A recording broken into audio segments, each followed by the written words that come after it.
qu'il reste finalement, qu'est-ce qu'on peut encore trouver sur les réseaux sociaux? Est-ce que d'après vous, je vous pose la question à tous les quatre, il reste encore des freins à lever ou des choses à bousculer?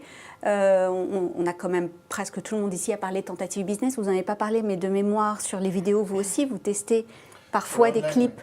On est en train de tester se rapprocher plus d'un call to action, quelles que soient les vidéos qu'on pousse, en particulier sur des produits pour préscolaires, parce qu'on s'adresse à des mamans, pour voir si ça répond. D'accord. Alors, jusqu'où est-ce qu'on peut aller avec les réseaux sociaux, pour conclure? Je pense qu'on peut aller partout. C'est plutôt aux marques de s'éduquer. C'est-à-dire que, ça fait tous de multiples années qu'on fait du marketing. Moi, on m'aurait fait investir dans n'importe quoi au démarrage sur les réseaux sociaux. La pub sur Facebook.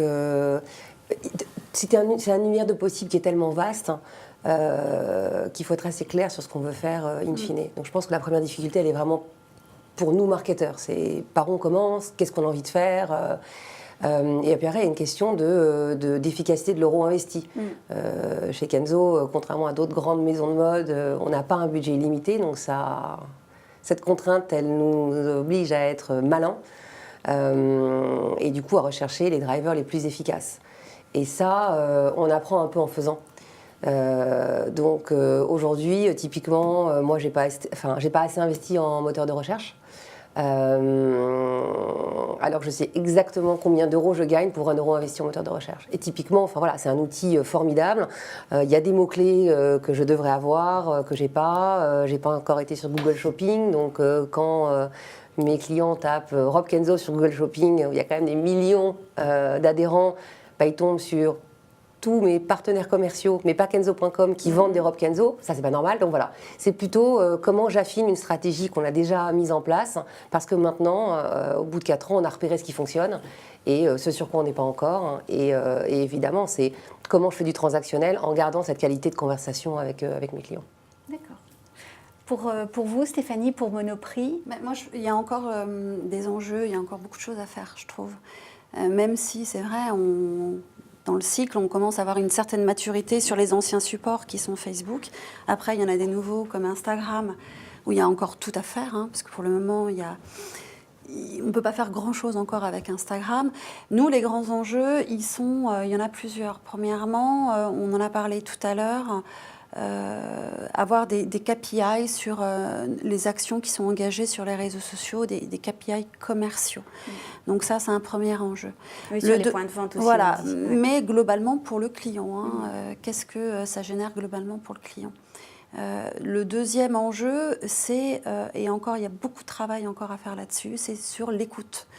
L'écoute à la fois du client, mais également l'écoute du marché. Parce que les outils, il y en a pas mal, donc ça commence pareil à être un marché où il y a quelques outils qui ont émergé et qui deviennent vraiment les outils référents du marché, mais en revanche, c'est comment utiliser toute cette matière première pour optimiser nos actions de marketing. Et là, pour moi, il y a encore énormément de travail à faire sur le sujet. Et enfin, c'est emmener cette prescription sociale en magasin. Aujourd'hui, les réseaux sociaux, on les consulte sur les réseaux sociaux. Mais demain, nous, on aimerait emmener cette prescription sociale dans nos points de vente. Que nos clients, quand ils se baladent en point de vente, ils voient la prescription, les avis des autres consommateurs en temps réel dans les magasins. En fait, tout est en train de se nourrir. Internet, les réseaux nourrissent le magasin nourrit les réseaux. Et pour que tout ça, ça fonctionne bien, il faut que cet écosystème se mixe, s'enrichisse. Voilà.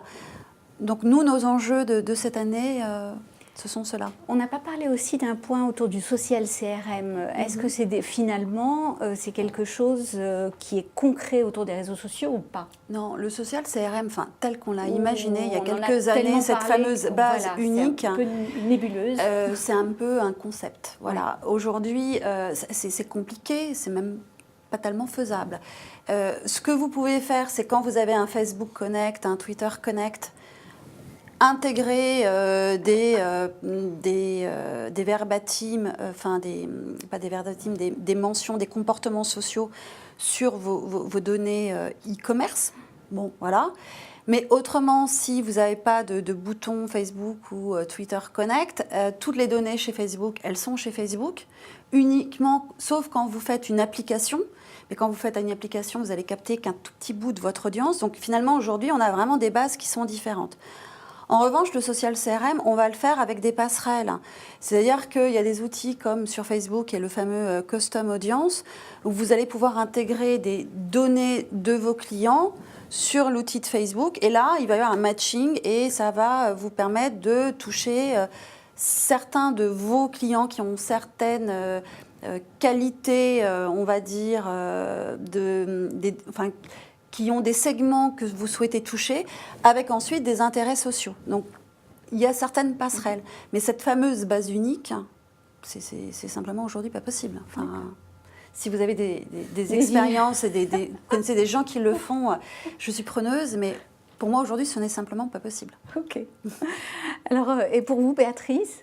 Alors, on a des enjeux qui tiennent à notre passé historique de mass média. Hein. C'est vrai qu'on utilise encore les réseaux sociaux comme en tant que mass média, donc en délivrant des contenus plutôt descendants. Donc, ce que j'ai écouté de mes collègues aussi, et ce qu'on commence à faire un peu, c'est de la co-création, d'aller pousser des choses, demander des avis, notamment sur le journal, par exemple, comment il devrait évoluer, etc. Donc, certainement, nous, on a à ouvrir ces champs plus de relationnel, plus dans une relation égalitaire.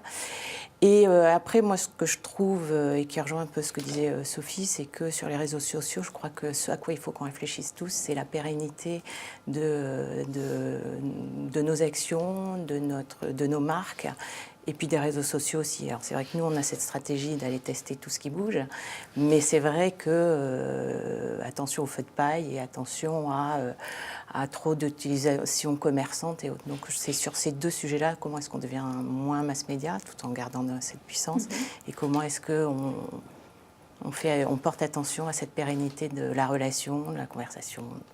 D'accord. Voilà. Et Stéphane, le mot de la fin ? Moi, je plaide pour deux choses. Enfin, je plaide d'abord pour réintroduire le bon sens marketing classique, parce qu'on est confronté à je ne sais pas combien d'offres, qui le lendemain, on nous dit non, finalement, ce que je vous ai vendu hier, il y a mieux aujourd'hui. Donc, oubliez ce qu'on a fait ensemble pour faire ça. Donc, je plaide pour le bon sens, et ce n'est pas toujours évident, y compris dans nos agences médias, de réinstaller ce bon sens classique. Qu'est-ce qu'on veut vraiment faire et comment on va le mesurer. Et je rêve de la proximité du magasin de quartier, en fait. C'est-à-dire que je voudrais, à l'échelle mass média, pouvoir recréer cette proximité avec un commerçant qui connaît son consommateur, qui est capable d'échanger. Et donc, c'est ça que le Graal, à mon avis, c'est d'arriver à créer cette proximité, se connaître, co-créer et échanger comme si c'était la boutique d'à côté. Eh bien, merci beaucoup. À très bientôt. Merci. Merci. Merci.